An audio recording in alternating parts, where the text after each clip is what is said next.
అని మనము గడిచిన వారములన్నీ కూడా ఆ మాటలు జ్ఞాపకం చేసుకుంటూ వచ్చాం. ఈ దినము వాక్యాన్ని ఒక మాటను మనం చదువుకుందాం. సంఖ్యాకాండము 6వ అధ్యాయము 26వ వచనాన్ని మనం ఒకసారి జ్ఞాపకం చేసుకుందాం. సంఖ్యాకాండం 6వ అధ్యాయము 26వ వచనాన్ని మనం ఒకసారి జ్ఞాపకం చేసుకుందాం. యెహోవా నీ మీద తన సన్నిధి కాంతి ఉదయింపజేసి నీకు సమాధానము కలుగ చేయును గాక.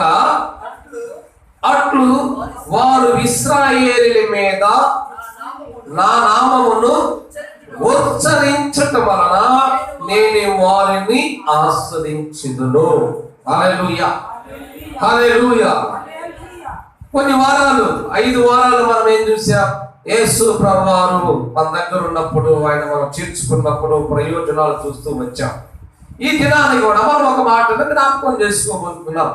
ఇశ్రాయేలు ప్రజలతో దేవుడు వాడుకుంటున్న వ్యక్తి ద్వారా మాట్లాడుతున్న మాట ఏంటంటే, వారు నా నామమును ఉచ్చరించటం వలన. ఏ మాట అది? వారు నా నామమును ఉచ్చరించటం అంటే నా నామమును గొప్ప చేయటము, నా నామమును గణపరచటము అంటే నా మాట వారి నోటలో పదే వారు నన్ను తెలుసుకోవటము ద్వారా, వారు నా నామమును ఆచరించటము ద్వారా, వారు నా మాటను పదే జ్ఞాపకం చేసుకోవటము ద్వారా నేను వారిని దీవించబోతున్నాను, లేకపోతే నేను వారిని ఆస్వాదించబోతున్నానని దేవుడు చదివిస్తూ వచ్చాడు. ప్రియమైన దేవుని బిడ్డలారా, ఈ దినం వాక్య భాగాన్ని కూడా మనం జ్ఞాపకం చేసుకోబోతున్నాం.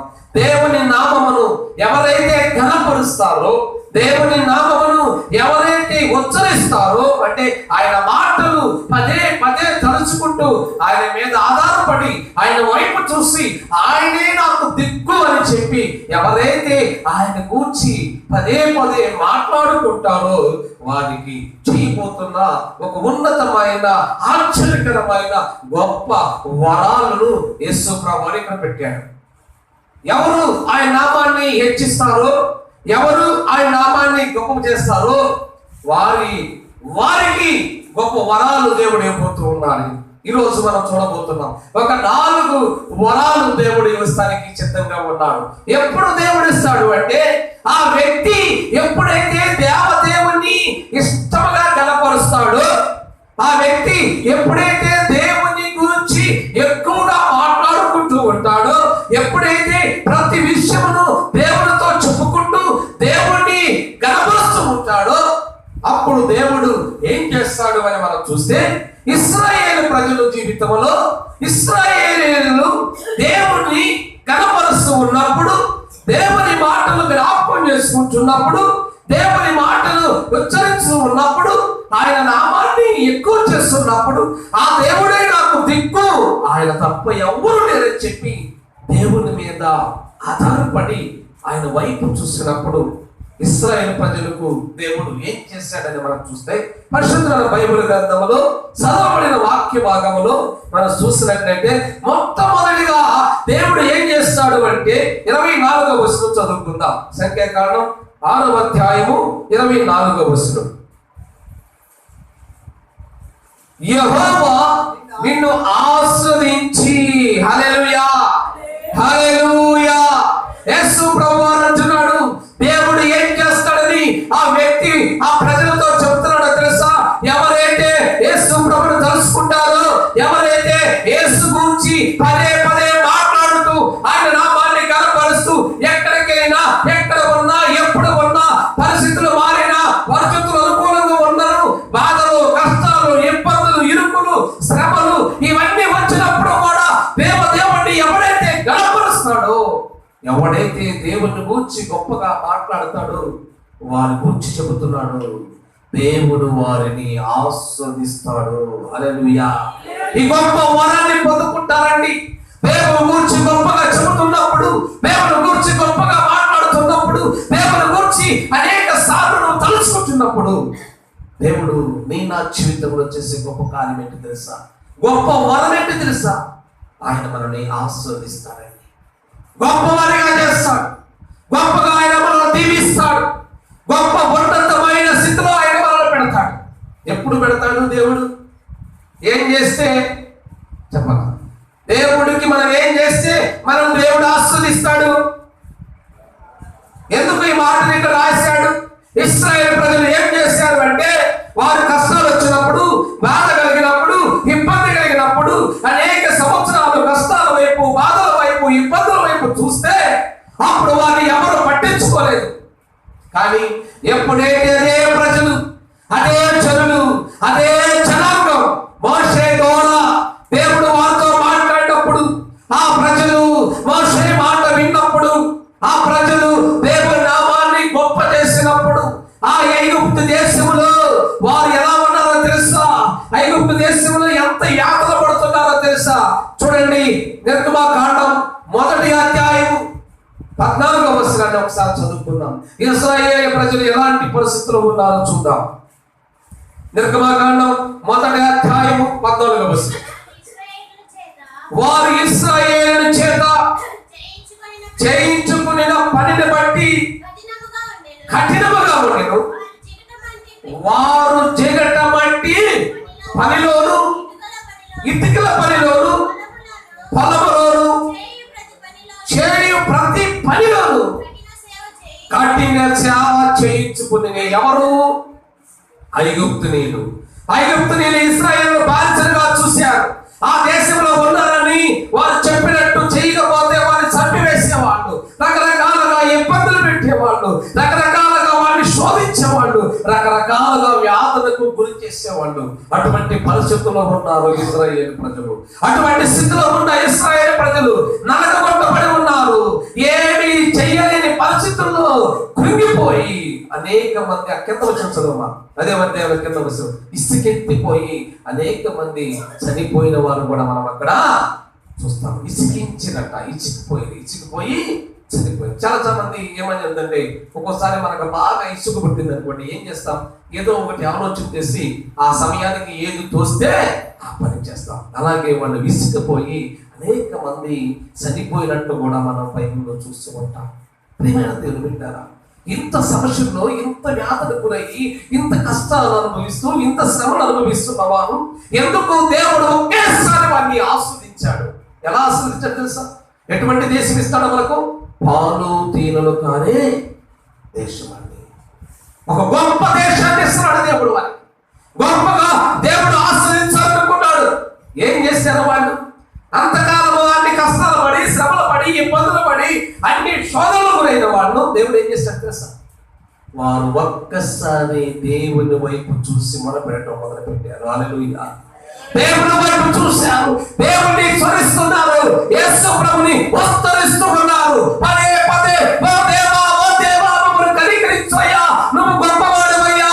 ఇబ్బందుల్లో ఉన్నాం, కష్టాల్లో ఉన్నాం, శ్రమల్లో ఉన్నాం, శోధనలో ఉన్నాం, ఒక్కసారి మా వైపు చూడు యేసయ్యా అని చెప్పి వారు కేకలు వేస్తూ దేవుని నామమును స్మరిస్తూ పదే పదే వారు దేవుణ్ణి ఉచ్చరిస్తూ ఉన్నారు.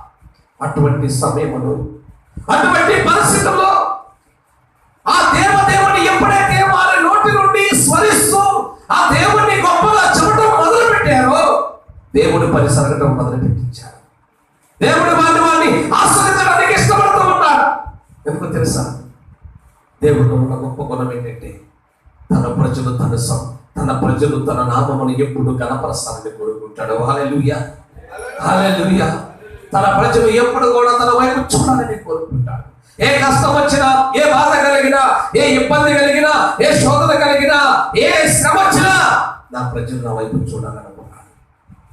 కష్టాలు పడి, శ్రమలు పడి, ఇబ్బందులు పడి, నలగగొట్టబడి, విసుకెత్తిపోయిన ఆ జనులు 430 సంవత్సరాల కాలము ఏ దేవదేవుని వైపు చూడలేదు. కానీ అయితే వాటన్నిటిని సహించి ఓర్చుకుని ఒక్కరోజు అనుకోకుండా దేవుని వైపు చూశారు. హల్లెలూయా.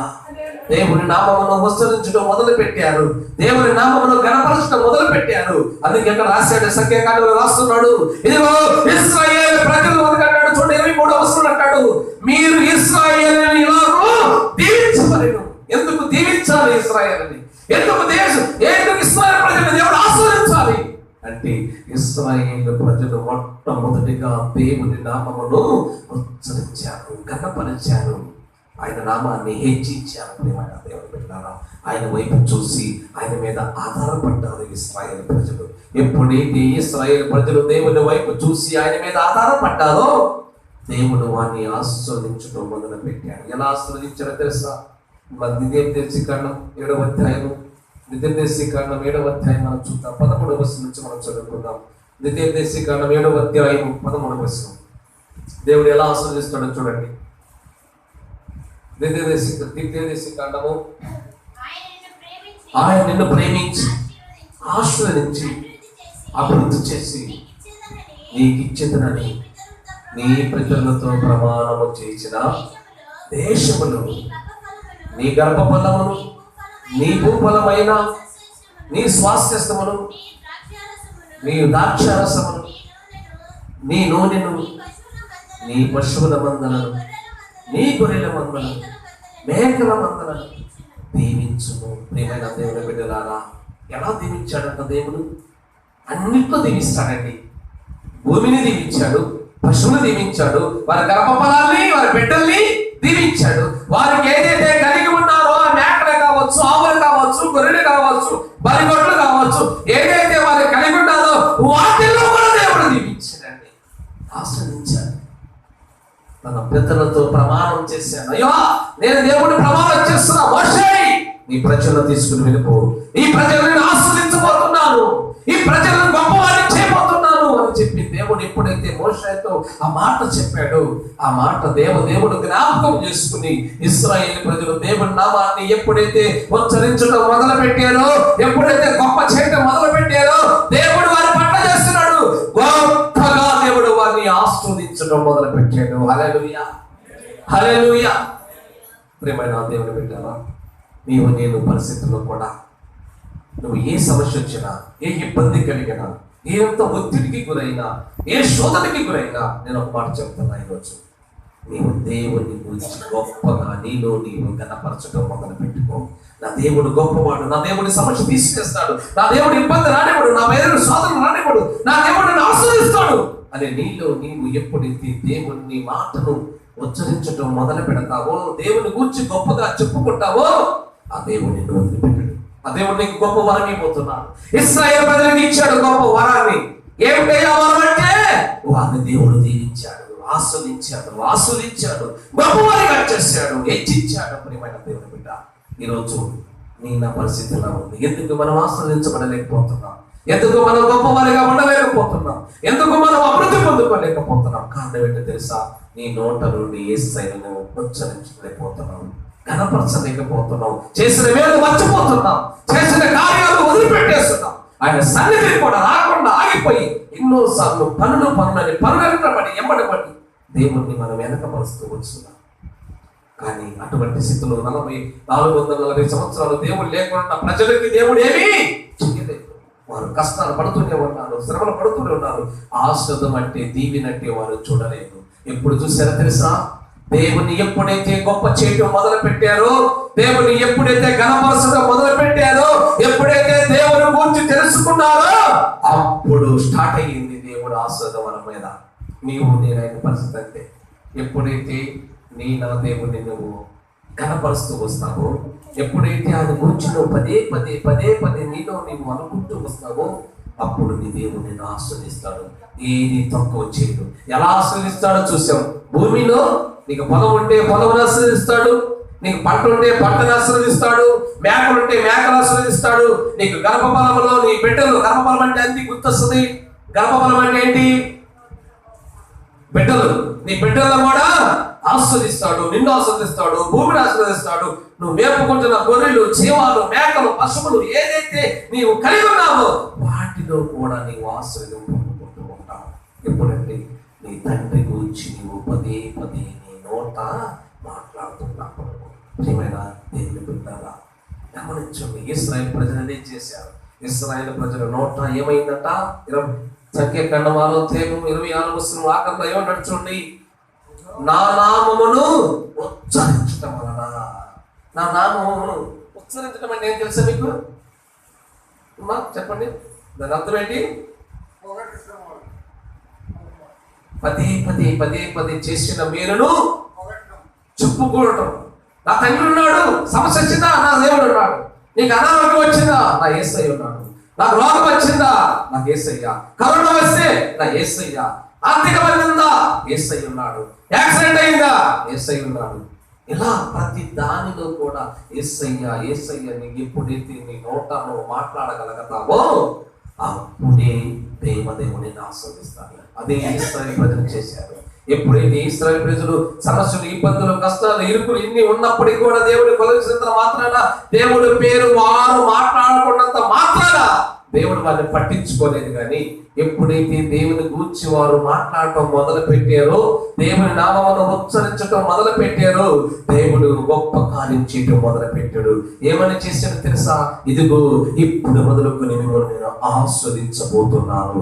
ఎలా ఆస్వాదించబోతున్నానంటే పాలు తేనెలు కలిగిన పట్టణాన్ని పోతున్నాను. పాలు తేనెలు, పాలు తేనె ఈ రెండు మంచిగా చెడ్డగా చెప్పాలి. మంచివే చెడ్డగా. దేవుడు ఎప్పుడు కూడా తన బిడ్డలని మంచి ఆశీర్వాదాలు ఇస్తాడండి, చెడు ఆశీర్వాదాలు ఇవ్వడు. దేవుడు ఎప్పుడు కూడా తన బిడ్డలకు మంచి దీవెనే, మంచి ఆశీర్వాదమే దేవుడు ఇవ్వాలని కోరుకుంటూ ఉంటాడు. మనమే తెలుసుకున్నాం ఆయన ఎప్పుడు కూడా మనల్ని ఆస్వాదించడానికి ఇష్టపడుతున్నాడు. ఎప్పుడు మనము ఆస్వాదించబడతాం ఈ భూమి మీద, ఎప్పుడు మనం అభివృద్ధి పొందుకుంటాం, ఎప్పుడు మనం దీవించబడతాం, ఎప్పుడు మనం హెచ్చించబడతాం, ఎప్పుడు మనం గొప్పవారుగా ఉంటాము అంటే మనము నోట యేసయ్య మాట ఎప్పుడైతే బయటికి వెళ్ళవుతూ ఉంటుందో, పదే పదే నా దేవుడు గూర్చి నువ్వు ఎప్పుడైతే చెప్పటం మొదలు పెడతావో అప్పుడు దేవుడు నీ ఎంత మొదలేస్తాడో ఆశీర్వాదాలు భూమి, పశువులు, బిడ్డలను అన్నిటినీ ఆస్వాదిస్తూ ఉంటాడు. దేవుడు బిడ్డారా, జ్ఞాపకం చేసుకోండి. మనము దేవుణ్ణి గణపరచటం, మనం దేవుని మాటను మరి పదే పదే మాట్లాడటం, ఆయన నామాన్ని గొప్ప చేయటం ద్వారా, ఆయన గురించి గొప్పగా చెప్పుకోవటం ద్వారా, లేకపోతే గొప్ప ఆరాధన చేయటం ద్వారా, గొప్పగా మనం ఆరాధించటం వలన కలిగే గొప్ప ప్రయోజనం ఏంటంటే, ఒకటి మనము ఆస్వాదించబడతాం. రెండవ విషయాన్ని కూడా అక్కడే ఉంది. 24వ వచనం, సంఖ్యాకాండం 6వ అధ్యాయం 24వ వచనం, నిన్ను కాపాడును గాక అంటాడు. హల్లెలూయా, హల్లెలూయా, హల్లెలూయా. ఒకటి, దేవుని నామాన్ని మనము గణపరుస్తూ ఆరాధిస్తే ఏమొస్తుంది చెప్పండి? వచ్చే వరం ఏంటి? ఆశీర్వాదం అనే వరం వస్తుంది. ఇశ్రాయేలు ప్రజలకి ఆ వరమే ఇచ్చాడు దేవుడు. రెండవ వరం ఏమొస్తుందంటే ఆయన ఎల్లప్పుడూ కూడా, ఆయన ఎప్పుడు మనల్ని కాపాడుతూనే ఉంటాడు. ఆయన కనుసూపు మన మీద ఉంటుంది, ఆయన కనుదృష్టి మన మీద ఉంటుంది. అందుకే లేఖనములో మహాభక్తుడు అనుభవాల్లో కొన్ని రాస్తాడు, యెహోవా కొనుకడు నిద్రపోడు. ఆయన ఎప్పుడు కూడా నిద్రపోయేవాడు కాదు. ఆయన మనల్ని ఎల్లప్పుడూ కాపాడుతూనే ఉంటాడు. ఎలా కాపాడుతాడు? మన ప్రయాణాల్లోనూ, మన పనుల్లోనూ, దినచర్యలోను, ప్రతి దినములు ఏ దినములు ఏమైతే చేస్తున్నావో, ఏ దినము ఏదైతే కలిగి ఉన్నావో వీటన్నిటిలో కూడా నీ దేవుడు ఏం చేస్తాడట చెప్పాలి. ఏం చేస్తాడు దేవుడు? తప్పిస్తూ ఆయన మనల్ని కాపాడుతూనే ఉంటాడు. నిజంగా ప్రియమైన దేవుని బిడ్డలారా, మరి ఇశ్రాయేలు ప్రజలను దేవుడు ఏం చేస్తాడో తెలుసా? ఇశ్రాయేలు ప్రజలు ఆ ఐగుప్తు దేశంలో నుండి బయటికి వచ్చిన తర్వాత వారు 40 సంవత్సరాలు నడిచి ప్రయాణం చేయాలి. ఎన్ని సంవత్సరాలు? 40 సంవత్సరాలు నడిచి ప్రయాణం చేయాలి. ఆ 40 సంవత్సరాలు నడిచి ప్రయాణంలో అరణ్యములో వెళ్ళారు, చీకట్లో నడిచారు, ఎండగా ఉంది, మరి పగలు వెన్నెల బాగా ఎక్కువగా ఉంది, రాత్రి చీకటి ఎక్కువగా ఉంది. ప్రియమైన దేవుని బిడ్డలారా, వారిని ఎలా దేవుడు కాపాడేదో తెలుసా? చూడండి ఒకసారి ఆ లేఖనాన్ని మనం చదువుకుందాం. దేవుడు తన ప్రజల్ని ఎలా కాపాడతాడు అంటే ద్వితీయోపదేశకాండము 8వ అధ్యాయము 2వ వచనాన్ని మనం ఒకసారి చదువుకుందాం. మరియు నీవు ఆయన ఆజ్ఞలను కైకొనడం వల్ల నేను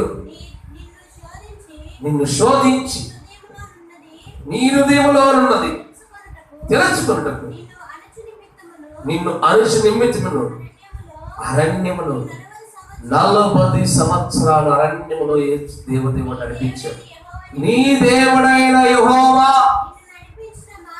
నిన్ను నడిపించిన మార్గమంతటిలో జ్ఞాపకం చేసుకున్నాడంటండి. నువ్వు వెళ్ళే ప్రతి దినము నువ్వు ఎక్కడైతే వెళుతున్నావో, ఎక్కడ పని చేస్తున్నావో, ఉద్యోగం చేస్తున్నావా, పని చేస్తున్నావా, వ్యాపారం చేస్తున్నావా, నువ్వు చేసే యేసయ్య ప్రతి అడుగు ఆయన జ్ఞాపకం చేస్తున్నాడు. ఎలా జ్ఞాపకం చేస్తున్నాడు చదువు కింద వస్తున్నాను. ఆహారం వలనే గాని గాక యెహోవా సెలవిచ్చిన ప్రతి మాట వలన నరులు బ్రతుకుతారని నీకు తెలియజేయుటకు ఆయన నిన్ను అణచి నీకు ఆకలి కలగజేసి నీవే గాని నీ పితరులే గాని ఎన్నడు ఎరుగని మన్నాతో నీ కడుపు నింపి పోషించెను. ఈ 40 సంవత్సరాలు బాబా ఎంత చక్కని మాట అండి. ఈ మాట నాకు చాలా ఇష్టమైంది. ఈ 40 సంవత్సరాలు నువ్వు వేసుకున్న బట్టలు పోతగిల్లలేదు, నీ కాలు వాయలేదు.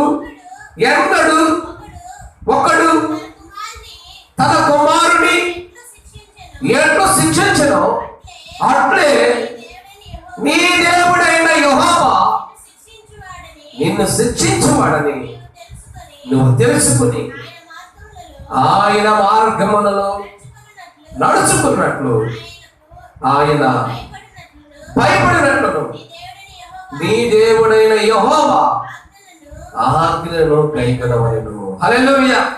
ఎలా నడిపించాడంట దేవుడు? ఎలా నడిపించాడు చెప్పండి, చెప్పండి. ఎట్లా దేవుడు కాపాడాడు వాళ్ళని 40 సంవత్సరాల అరణ్యంలో? ఆకలి అయితే అన్నం పెట్టాడు, వేసుకున్న బట్టలు మాయలేదు, చెప్పులు పోతకెళ్ళలేదు, కాలు బొబ్బలు రాలేదు. ఇంకో క్వశ్చన్ కనుక చదువుకుంటాం. 29 ద్వితీయోపదేశకాండం 29వ అధ్యాయము 4వ వచనం. ద్వితీయోపదేశకాండం 29వ అధ్యాయము 4వ వచనం. ఆయనను గ్రహించు హృదయమును, చూచు కన్నులను, విను చెవులను యెహోవా నేటి వరకు మీకు ఇచ్చి ఉండలేదు.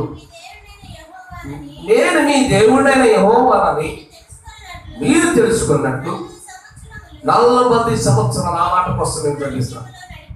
40 సంవత్సరాలు మిమ్మల్ని అరణ్యములో నడిపించింది. మీ కన్నులు, మీ బట్టలు మీ ఒంటి మీద పోతకెళ్ళిపోలేదు, నీ చెప్పులు మీ కాళ్ళను పోతకెళ్ళిపోలేదు, మీరు రొట్టె తినలేదు, ద్రాక్షారసం అసలు నీళ్లు అవ్వదా మీకు? ద్రాక్షారసం తాగలా, ఆహారం తినలా, కానీ నేను 40 సంవత్సరాలు మిమ్మల్ని నడిపించా. హల్లెలూయా, హల్లెలూయా. దేవదేవుడు అంటున్నాడు, ఇది నా ప్రియమైన దేవుని బిడ్డలారా, ఎవరైతే దేవుని నామాన్ని ఉచ్చరిస్తారో, ఎవరైతే దేవుని నామాన్ని గణపరుస్తారో, ఆయన నామాన్ని గొప్పగా చెప్పుకుంటారో, ఆయన నామాన్ని మరి ఎంతగానో స్తుతిస్తూ ఉంటారో, ఎంతగానో ఆరాధిస్తారో, వారితో వచ్చినాడు మొట్టమొదటిగా వారికి ఒక వరం ఇచ్చాడు ఇశ్రాయేలుకి. ఒకటి, ఆయన ఆస్వాదిస్తాడు. రెండవదిగా ఆయన మనల్ని కాపాడుతూ ఉంటాడు. ఇశ్రాయేలు కాపాడాడు. ఎట్లా కాపాడాడు? ఏమీ కూడా కొరత లేకుండా కాపాడాడు. నా దేవుడు, నీవు నేను జీవించినంత కాలం ఈ రోజు ఇశ్రాయేలు కాపాడిన దేవుడు, ఇశ్రాయేలు పక్షాన ఉన్న దేవుడు ఈ దినాన నీతో నాతో కూడా ఉన్నాడు. ఆకలైనా నేను కాపాడుతాడు. అరణ్యంలో వెళ్ళినా, చీకటిలో వెళ్ళినా, ఎక్కడ వెళ్ళినా, ఏ సందులోకి వెళ్ళినా, ఏ గుంటల్లోకి వెళ్ళినా, ఏ నాగుపాములున్నా, ఏ తేళ్లు ఉన్నా, ఏ మండల పాములున్నా, ఏమి ఉన్నప్పటికీ కూడా నిన్ను దేవుడు కాపాడుతూనే ఉంటాడు. ఇశ్రాయేలు 40 సంవత్సరాలు అరణ్యములు, పగల లేదు, రేయి లేదు, రేతులు లేదు, పగల లేదు, 40 సంవత్సరాలు నడిపించాడు. అక్కడ అంటాడు, 40 సంవత్సరాలు ఎలా నడిపించాడంటే, వాళ్ళు పగల మేఘ స్తంభముగాను, రాత్రి వెన్నెలగా ఉండి ఏ మండగప్పాలు, ఏ తేళ్లు ఏవి కూడా వారి మయాన మార్గాల్లో వారికి తగలకుండా దేవుడు వాటిని నిలిపించాడు. హల్లెలూయా, హల్లెలూయా. అంత గొప్ప దేవుడిని నువ్వు స్మరిస్తూ ఉన్నావు, అంత గొప్ప దేవుడిని నువ్వు కలిగి ఉన్నావు. అయితే నువ్వు ఏం చేయాలంటే, నువ్వు పదే నీ దేవుని గొప్పతనాన్ని నీవు గణపరుచుకోవాలి. యేసయ్య ఎంత ఆదివారం ఒక రోజు పోతాలే, శుక్రవారం వెళ్తాలే, అప్పుడే గుర్తొస్తాడు యేసయ్య. నేను అంటున్నా, ప్రియమైన దేవుని బిడ్డ, ఆ తండ్రి దినదినము నీతో ఉంటే ఆ తండ్రి మాట నువ్వు తెలియను చెప్పుకోగలిగితే, ఆయన గొప్పతనాన్ని నువ్వు గణపరచగలిగితే, ఆయన నామాన్ని నువ్వు గణపరచగలిగితే, దేవుడు అంటున్నాడు నీకు గొప్ప వరం ఇవ్వబోతున్నాడు. ఏంటి తెలుసా? ఆయన నీ జీవితం అంతకాలము ఆయన నిన్ను కాపాడటానికి ఇష్టపడుతున్నాడండి. నీవు జీవించినంత కాలము ఆయన ఈ లోకంలో నిన్ను కాపాడుతూనే ఉంటాడు. ఎందుకంటే ఈ లోకంలో మనము కాపాడపడాలంటే మనకు దేవుడు ఎంతో అవసరం. ఈరోజు మనం చూస్తున్నాం, ఎంతో మందిని చూస్తున్నాం, ఎంతో మంది జీవితాలను మనం చూస్తున్నాం. వెళ్ళిన వాడు వస్తాడని నమ్మకం లేదు. అనేక సార్లు అనేక ప్రమాదాలు మనుషులకు వాటిస్తూ వస్తున్నాయి. అనేక విధాలుగా ఇబ్బందులు పడుతున్నారు. ఒక్కొక్కరు తినడానికి గడవదు, ఒక్కొక్కసారి వేసుకోవడానికి బట్టలు ఉండవు. ఇలా ఎన్నో కష్టాలు, ఎన్నో బాధలు మన జీవితంలో మనం పడుతున్నాం. ప్రియమైన దేవుని బిడ్డలారా, నేను ఒక మాట చెప్తాను. నువ్వు కానీ యేసు ప్రభువుని పదే పదే నువ్వు తలుచుకుని ఆయన నామాన్ని ఘనపరచడం మొదలు పెట్టేవరకు నీకు బట్టలు కొడుతుండదు, నీకు ఆహారము కొడుతుండదు, నీ ప్రయాణ మార్గాల్లో ఎటువంటి ఆటంకాలు ఉండవు, ఏ ప్రమాదం నీ మీదకి రాదు, ఏ కీడు నీ వచ్చి రాదు, ఏ తెగులు నీ మీదకి రాదు. ఇవన్నీ కూడా మన తండ్రి రాకుండా ఉంటాడు.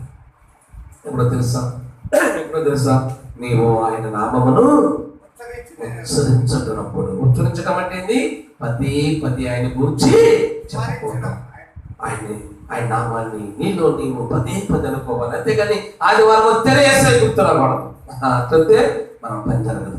ఇశ్రాయేలు అలా అనుకుంటే పని జరిగేది కాదు. ఆ దేవుని తెలుసుకుంటూ, ఆ దేవుడు వాళ్ళని శిక్షిస్తూనే, ఆ దేవుడు తెలుసుకుంటూనే ఒక్కోసారి మనకు కొద్దిపాటి ఇబ్బందులు కలుగుతాయి, కొద్దిపాటి కొరతలు వస్తాయి. అందుకని ఏమన్నాడు? తన కుమారుడు తన తండ్రి తన కుమారుని ఎలా శిక్షిస్తాడో అలాగనే మన దేవుడు మనల్ని శిక్షిస్తూ వస్తాడు. మన ప్రయాణ మార్గాల్లో, జీవిత ప్రయాణాల్లో అనేక మార్లు ఇబ్బందులు, ఎదురు దెబ్బలు తగులుతూ ఉంటాయి. కానీ ఆయన మనం కాపాడుతూనే ఉంటాడు. హల్లెలూయా, హల్లెలూయా.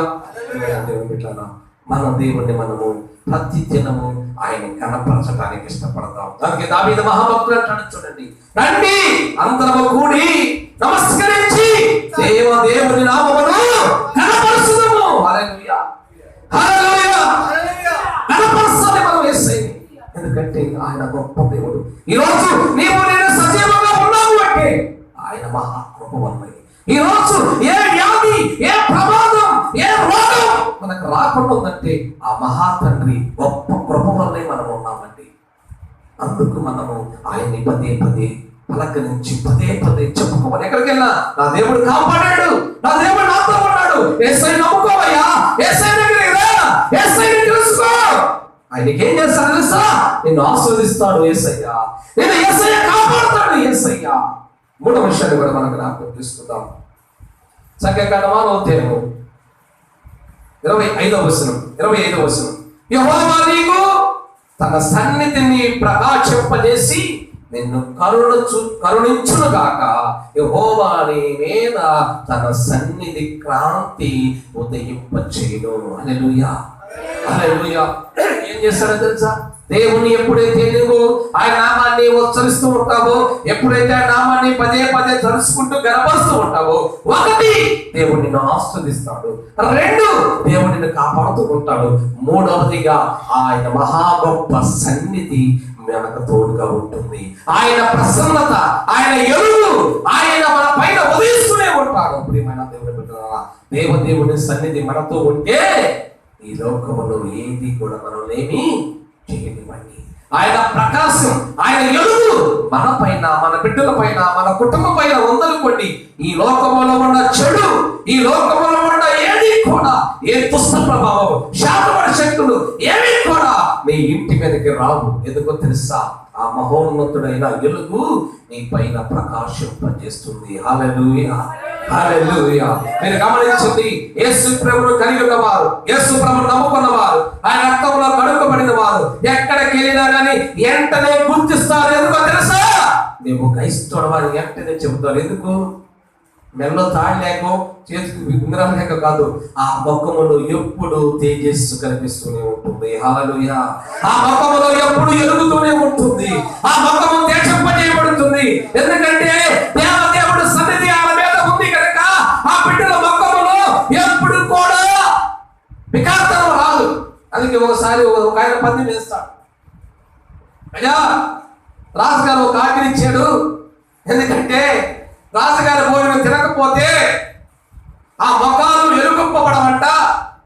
ఆ మొఖాలకు వెలుగు కావాలి అంటే రాజుగారి భోజనం చెయ్యాలి ఆయన. అయితే మరి నువ్వు కూడా ఈ రాజుగారి భవనంలోకి వచ్చావు, నీకు రాజుగారు ఒక ఉద్యోగం ఇవ్వాలనుకుంటున్నాడు, ఒక మంచి ఉన్నతమైన ఉద్యోగాన్ని నీకు అప్పగించాలనుకుంటున్నాడు ఆయన. నువ్వు వచ్చి ఒక మొత్తం అన్నం తింది కానీ రాజుగారు పెట్టే భోజనమే మీకు పెట్టమన్నాడు. ఎందుకంటే రాజుతో పద్దాక కలిసి ఉండాలి, రాజు తినే భోజనమే మీరు తినాలి కనుక ఏరే భోజనం తినకూడదని చెప్పాడు.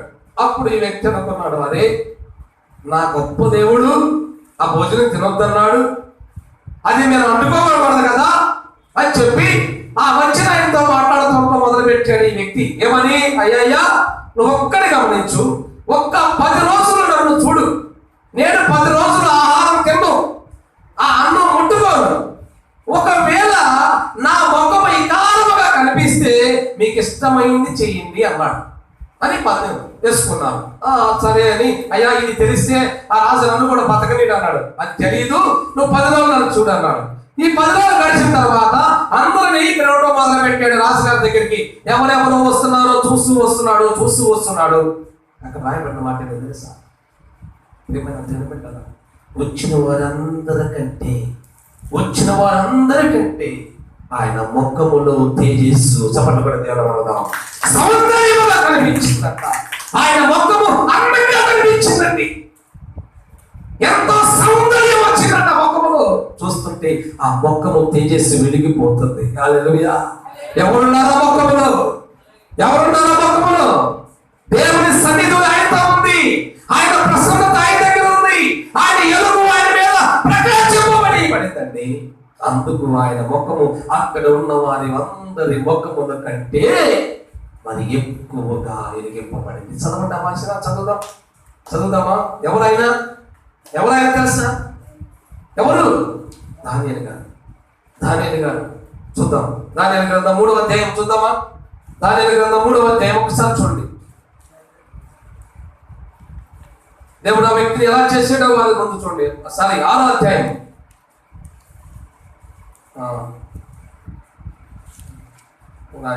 దానియేలు గ్రంథం 1వ అధ్యాయంలోనే ఉంటుంది.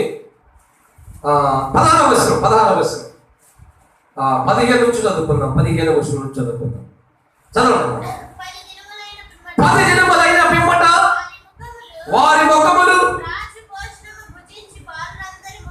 రాజు భోజనము చేసి భుజించి తిని వారి ముఖములందరికంటే సౌందర్యముగాను కలగాను కనబడగా రాజు వారికి నియమించిన భోజనమును పానమునైనను ద్రాక్షారసమునైనను ఆ నియమాకుడు తీసివేసి వారికి శేఖాదిదానములను వచ్చెను. హల్లెలూయా. ఎలా కనిపించాడంట? అక్కడ ఉన్న వారందరి ముఖము కంటే కలగాను సౌందర్యంగా. ఏమైనా దేవుడు నేను చెప్తున్నాను, ఎవరి మీదైతే దేవుని సన్నిధి ఉంటుందో ఆ ప్రసన్నత ఎలుగు ఎవరి పైన ఉంటుందో వారి ముఖములు ఎప్పుడు కూడా కలకలాడుతూనే ఉంటాయి. వారి ముఖములు ఎప్పుడు కూడా అందంగానే ఉంటాయి. వారి ముఖములు ఎప్పుడు కూడా తేటగానే ఉంటాయి. వారిని ఎవరు చూసినా వీరు దేవుని బిడ్డలు. హల్లెలూయా.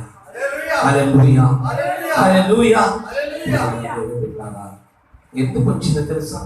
దేవుణ్ణి ఎప్పుడైతే నువ్వు కనపరుస్తావో, ఎప్పుడైతే దేవుని నామాన్ని ఉచ్చరిస్తావో, ఎప్పుడైతే దేవుని నామాన్ని నువ్వు హెచ్చిస్తావో అప్పుడు దేవుడు తను నిన్ను ఆస్వాదిస్తాడు. ఆయన మనల్ని కాపాడుతాడు. ఆయన సన్నిధి మనకు తోడుస్తాడు. అందుకే ఇశ్రాయేలు ప్రజలకి ఆయన సన్నిధి ఎలుగుంది. ఆయన వెలుగుగా ఉన్నాడట ఆయన పైన.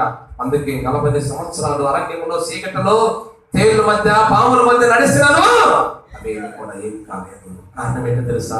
దేవుని సన్నిధి వారితో కనపడి చేసుకోండి. మనం పదే మన దేవుణ్ణి తలుచుకోవటం ద్వారా, ఆయన నామాన్ని గణపరచడం ద్వారా, ఆయన నామాన్ని స్తుతించడం, ఆయన పాటలు పాడటం, ప్రార్థన చేయటం, వాక్యం చదువుకోవటం, వీటన్నిటి ద్వారా వచ్చే గొప్ప వరం ఏంటంటే, ఒకటి ఆశ్రయించబడతాం, రెండవదిగా ఆయన మనల్ని కాపాడుతూ ఉంటాడు, మూడవది తండ్రి సన్నిధి మనతో ఉంటుంది, నాలుగవదిగా చూసి మన మాటలు ముగిద్దాం. నిర్గమకాండం, సంఖ్యాకాండం 6వ అధ్యాయం నా చదువుకున్న 26వ వచనంలో కింద భాగం అంటాడు, ఆయన మీకు సమాధానము కలుగజేయును. హల్లెలూయా, హల్లెలూయా. ఎప్పుడు సమాధానం అన్నాడు? ఆయన నామమును మీరు ఉచ్చరించటము ద్వారా మీరు ఆస్వాదించబడతారు, మీరు కాపాడబడతారు, మీకు దేవుని సన్నిధి మీతో ఉంటుంది. 4వదిగా ఏమొస్తుందంట? సమాధానం కలుగుతుంది. ఎప్పుడైతే ఇశ్రాయేలు ప్రజలు అసమాధానంగా ఉండి ఎంతసేపు నలగొట్టబడి ఇబ్బందులు పోతాయి, కష్టాలు పోతాయి, సమస్యలు, ఇబ్బందులు, ఒత్తిడి గురైపోయిన ఆ జనులకు దేవుడు వారి దేశాన్ని తీసివేసి ఐగుప్తుల నుండి బయటికి రాగానే వారు సమాధానించబడ్డారు. గొప్పగా సమాధానం వాళ్ళకి దొరికింది. అక్కడ కష్టాలేమీ లేవు, బాధలు లేవు, ఇబ్బందులు లేవు, విరుకులు లేవు. వారి జీవితం అంతా కూడా, వారి కుటుంబము ఎప్పుడు కూడా సమాధానంతోనే ముందుకు వెళ్ళింది. ప్రియమైన దేవుని బిడ్డలారా, జ్ఞాపకం చేసుకోండి. ఎందుకంటే నేను ఒక చిన్న మాట చెప్తున్నా మీకు. మనం సమాధానం కలిగి ఉంటాం. ఆ తండ్రి మనకు సమాధానం ఇస్తాడు. ఈరోజు డబ్బున్న వాళ్ళు, ధనం కలిగిన వాళ్ళు, పేరు కలిగిన వాళ్ళు, అధికారం కలిగిన వాళ్ళు ఎంతో మందికి సమాధానం లేదండి. అసమాధానంతో నలిగిపోతున్నారు. భార్య భర్తకి సంబంధం ఉండదు, బిడ్డలకు కుటుంబానికి సంబంధం ఉండదు. అసమాధానం నాశనాన్ని గురి చేస్తుంది. ఈరోజు నేను అంటున్నాను, నీ దాని నీ దేవదేవుడిని ఒక్కసారి నేను కన్నపరుచు, ఆయన ఒక్కసారి నువ్వు స్తుతించు, ఆయన నామాన్ని హెచ్చించు, ఆయన సన్నిధికి పరుగులు తీసుకుంటారా? ఆయన దగ్గరికి నా యేసయ్య మందిరం, నా యేసయ్య నాకు కావాలి, ఆయన నాకు దిక్కు అని చెప్పి నువ్వు పదే పదే నీ యేసును కూర్చు తలుచుకుంటారా? నీ జీవితం ఎప్పుడు కూడా సమాధానంగానే ఉంటుంది. అసమాధానం అనేది నీ కుటుంబంలోనికి పోదాంలే, ఆదివారం కూలి దొరకదేమో, మళ్ళీ దొరకదేమో అనుకున్నాం అనుకోండి. నువ్వు ఎంత సంపాదించినా, ఎంత కూడ పెట్టుకున్నా దానివల్ల నీకు ప్రయోజనము. ఒక రోజు ఒక ఆయన గొప్ప రాజు అండి, గొప్ప రాజు గారు రాజ్య పరిపాలన పాలిస్తూ ఉన్నాడు. ఒక రాణిని చేసుకున్నాడు, తనకి బిడ్డలేదు. ఇంకొక అమ్మాయిని చేసుకున్నాడు, తనకి బిడ్డలేదు. అలా 3 భార్యలను చేసుకున్నాడు ఒక రాజు, తనకు బిడ్డలేదు. ఆలోచిస్తూ ఉన్నాడంట. ఒక రోజు లోకి, అయ్యా ఏమిటి ఇంత ఆస్తి నాకు ఇచ్చావు, ఈ దేశాన్ని నాకు ఇచ్చావు, నేను రాజుగా ఉన్నాను కదా, ఈ రాజ్య పరిపాలన చేస్తున్నాను, అయితే నాకు కొడుతుంది, నాకు ఒక్క బిడ్డని లేకుండా పోయేనే అని చెప్పి తనలో తాను కుంగిపోతూ నలగొట్టపడి అనేక మార్లు ప్రశ్నేసుకున్నాడట. ఎంత ఒక అమ్మాయిని చేసుకుంటే బిడ్డల పట్ల, మరొక అమ్మాయిని చేసుకున్నా, అట్లా 3 రాణిని చేసుకున్నా, నాకు బిడ్డలు కలగలేదు, ఎందుకు నా ఆస్తి, నేను ఏం చేసుకోవాలి అని చెప్పి దినదినము బయట ఏమో బాగానే ఉన్నాడు, బయట పరిపాలించే కాడ బాగానే ఉన్నాడు, బయటకు వస్తున్నప్పుడు బట్టలు బాగా వేసుకున్నాడు, మంచి కారులోనే తిరుగుతున్నాడు. కానీ ఇంటిలోకి వెళ్ళి పడుకునేటప్పటికి నిద్ర పడట్లేదు. ఆయనకి పదే ఆలోచన అయిపోయింది. అసమాధానంతో కుంగిపోతూ వస్తున్నాడు. ఒక రోజు అనుకున్నాడు, అలా కొన్ని సంవత్సరాలు గడిచిపోతూ వస్తుంది, ఇంకెవరికి ఇవ్వాలి రాజ్యాన్ని, ఎవరు పరిపాలించాలి రాజ్యాన్ని అనుకుని తనలో తాను అనుకుంటూ నలగొట్టబడి అదే రాత్రి కాలం మందు ఆయన హఠాత్తుగా తను మరణించవలసిన పరిస్థితి వచ్చేస్తుంది. అసమాధానం తన మరణాన్ని గుర్తిస్తుంది రాజుగారు. ఏమైనా దేవుని బిడ్డ, నువ్వు అనుకోవచ్చు, ఈ రోజు కాకపోతే రేపు వెళ్దామలే, రేపు యేసయ్యను తలుచుకుందాం, ఎల్లుండి తలుచుకుందాం, శుక్రవారం వద్దులే, ఆదివారం వద్దులే, మరొక వారం వెళ్దాం అనుకున్నావు అనుకో. నువ్వు ఎంత సంపాదించి, ఎంత కూడబెట్టి, ఎంత కలగ చేసుకున్నా నీకు సమాధానము రాదు. ఆ తండ్రి దగ్గరికి రావలసిన దినాలను వస్తే ఆయన నీ నోట దేవుడిని ఆస్వాదిస్తూ నీ నోట నువ్వు ఆయన మాట పలికితే అప్పుడు నీకు సమాధానం ఉంటుంది. అంతేగాని ఆయన మాట వినకుండా, ఆయన శుద్ధించకుండా, ఆయన ఆరాధనలో పాల్గొకుండా, ఆయన పాటల్లో పాల్గొకుండా, ఆ సంఘములో కూడుకోకుండా, సంఘములో రాకుండా, సువార్త కూడికలకు రాకుండా, పాత్రలో పాల్గొకుండా ఉన్నట్లయితే మనకి అసమాధానమే వస్తుంది. అందుకే పదే ఆయన నామాన్ని మనము ఉచ్చరించాలి. అదే చేశారు ఇశ్రాయేలు ప్రజలు. దేవుని తలుచుకున్నారు, దేవుని వైపు చూశారు, దేవుని నామాన్ని కనపరిచారు, ఆయన గుడారాలు కట్టుకున్నారు, ప్రభుని కనపరిచారు. దేవుడు వారికి ఒక గొప్ప వరాలు ఇచ్చాడు. ఎన్ని వరాలు? 4 వరాలు. 1 చెప్పండి, 1 ఆశీర్వాదం అనే వరం ఇచ్చారు. 2 ఆయన కాపాడాడు. 3 ఆయన సన్నిధి వారి పైన ప్రకాశింపజేశాడు. 4 వారికి సమాధానం ఇచ్చాడు. నేను అంటున్నాను, ఈరోజు సమాధానం కావాలా? యేసయ్య మాట తలుచుకో, యేసయ్య తండ్రికి రా. ఈ 4 వరాలు తండ్రి మనకి ఇవ్వబోతున్నాడు. వారికి చేసిన దేవుడు మనకి చేస్తాడు. ఇశ్రాయేలు పక్షాన ఉన్న దేవుడు మన పక్షాన ఉన్నాడు. ప్రియమైన దేవుని బిడ్డ, ప్రతిరోజు యేసుని తలుస్తూ, ప్రతిరోజు యేసయ్య మాట, ఆయన నామమును అన్నాడు అక్కడ, ఆయన నామమును ఉచ్చరించటం ద్వారా వారు దీవించబడ్డారని చెప్పాడు. ప్రియమైన దేవుని బిడ్డ, దేవుడి నామాన్ని ఉచ్చరిద్దాం, ఆయన నామాన్ని కనపడదాం, ఆయన గురించి పదే పదే చెప్పుకుందాం. ఎప్పుడు కూడా ఆయన సన్నిధికి లేట్ చేయకుండా సమయానికి వద్దాం. దేవుడు మనల్ని ప్రేమించి గొప్ప వాహనాన్ని మనకి ఇచ్చాడు. ఇండియన్ కమ్యూనిటీ చర్చి వారు మనం ప్రేమించి ఒక చక్కటి ఆటోని మనకు అనుగ్రహించాడు. దాని ద్వారా మనం ఆయన సన్నిధిలో గడిపే భాగ్యం ఇచ్చాడు కనుక అందరూ కూడా ప్రార్థన చేయండి, ప్రభు నామమును కనపరచండి, ఆయన స్తుతించండి. ఇంకొక మాట చెప్తున్నాం, ఆయన పదే పదే మీరు ఎల్లప్పుడు సమయం దొరికినప్పుడల్లా ఆయన తలుచుకుంటూ ఆయన మాటను గొప్ప చేసి ఆయన ఆరాధించడం ద్వారా ఇశ్రాయేలు ప్రజలకు దేవుడు 4 వరాలు ఇచ్చాడు. 1 ఆశ్రదమనే వరం, 2 కాపాడే వరం ఇచ్చాడు, 3 వారి సన్నిధిని దేవుడు తొలగించాడు, 4వదిగా సమాధానం ఇచ్చాడు. అటువంటి గొప్ప గొప్ప దేవుడు మనకును మన కుటుంబాలకును మన విశ్వసన ప్రాంతాలకు ఇటువంటి అన్ని కూడా దయచేయను కాక. అలాగే ఈ వాక్యమును వింటున్న వారందరూ, యంత్రము ద్వారా వింటున్న వారందరూ, దేవుడు చూస్తున్న వారందరూ కూడా దేవుడి ఆశీర్వాదము, ఆయన కాపుదల, ఆయన సన్నిధి, ఆయన సమాధానం ఎల్లప్పుడూ అందరూ పొందుకున్నగాక. ఆమేన్, ఆమేన్.